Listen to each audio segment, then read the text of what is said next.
Hi everyone, I hope you're having a great day. Today I thought I would put together some information about the game Fortnite. This game was released in the US in around about July last year, and it's really starting to pick up in popularity here in Australia. It is very, very popular with the boys at the moment. Now, Fortnite is an online game that can be played either on a Windows computer or a Mac computer. It can also be played on most of the gaming consoles. So some things that you might like to know about Fortnite is that it is not a bloody, gory game. It is violent. They do use guns and weapons, but these are no different to most of the other battle type online games that are available these days. There are two modes. There's Save the World and there is a Battle Royale mode. Now, one of these modes actually allows the children to create teams of players that they work together to build fortifications, and they can also play as an individual player. Some parents have expressed concern with the amount of aggression that their child has shown after playing their game, and this might be related to having trouble with dealing with losing perhaps. And the biggest issue that I'm hearing from other parents whose children play Fortnite is the amount of time that they're spending on the game. Before we get into that, I should say that there is a chat function within the game. Now, there are two things you can do. One is to tweak it so that you can actually hear both the comments and the verbal comments being made by other players.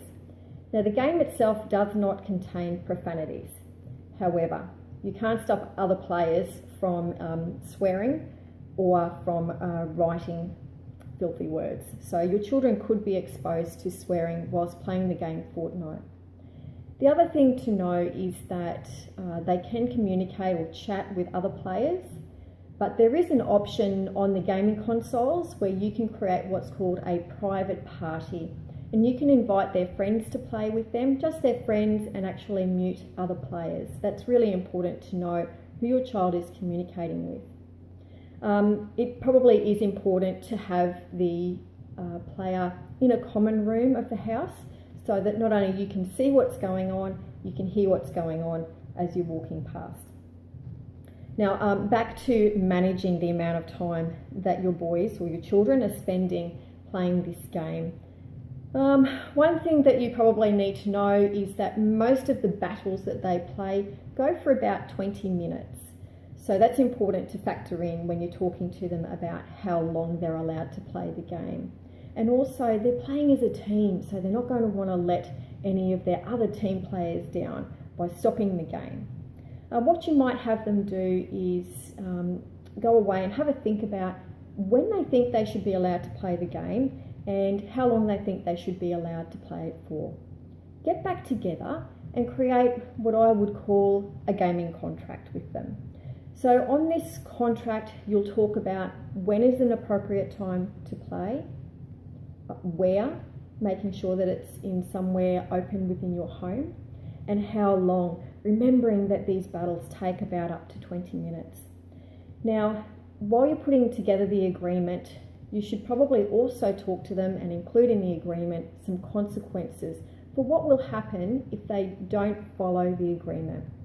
These could include things like decreasing the next time that they play. If you're allowing them to play for, say, an hour and they don't follow the rules, perhaps next time they only get to play for 45 minutes. That's just one way that you could deal with it.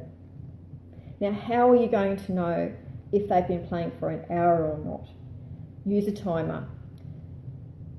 It is different hearing a sound to letting them know that their time is up to hearing your voice let them know that their time is up. So I highly recommend getting them to set the timer, or you supervise them setting the timer. We all know they can be a bit sneaky, and when they hear that timer go off, they know what the rule is. The game goes off.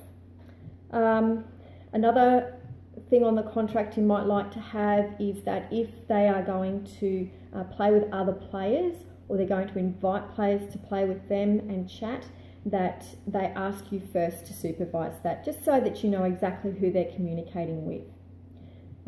Now, don't forget that circumstances sometimes change. So you might need to go back and rejig and re-sign the contract. So yes, I did say re-sign. So sit down with them. Once you've come up with this agreement and it's all written out, go through it with them, make sure it's clear and that they understand, and then have them sign it and you sign it. And that way, everybody is very clear about what the rules and the boundaries are. Now, if you have any questions about Fortnite, please feel free to either private message me or pop a comment into the comment box, and that way we can share the answer with everybody. Have a great day. Bye.